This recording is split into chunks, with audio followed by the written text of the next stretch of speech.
就講咗呢3個描述出嚟啦。呢3個描述就係講緊上帝嘅行動。3個嘅描述就係講咗上帝嘅行動。邊個行動咧？第一個就係神話你面對咁高大、咁偉大嘅城，你行入去明知係死緊㗎啦，但係你要知道，神喺你面前渡過去，如同吞噬嘅火一樣。咁我哋曾經都有講過啊，嗰種烈火係根本冇人能夠抵擋得住嘅。上帝話：我要渡過去，好似烈火一樣。第二個行動，神話我要滅絕佢哋，我要 destroy 佢哋啊！直情話神，我要滅絕呢班人。第三個行動，上帝話我喺你面前要制服呢一班人。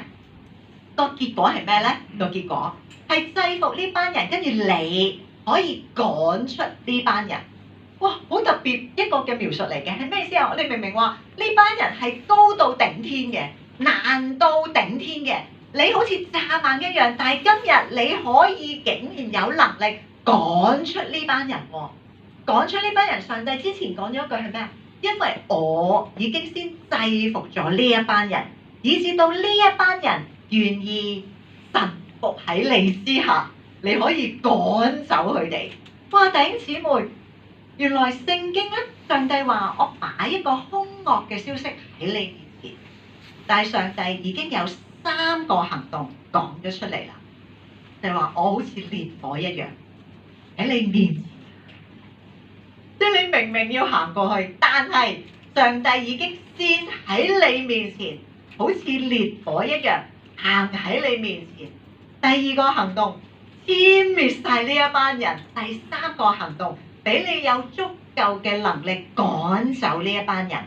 弟兄姊妹，我哋頭先咪問點解神要將我哋擺一個咁兇險嘅位呢？點解呢？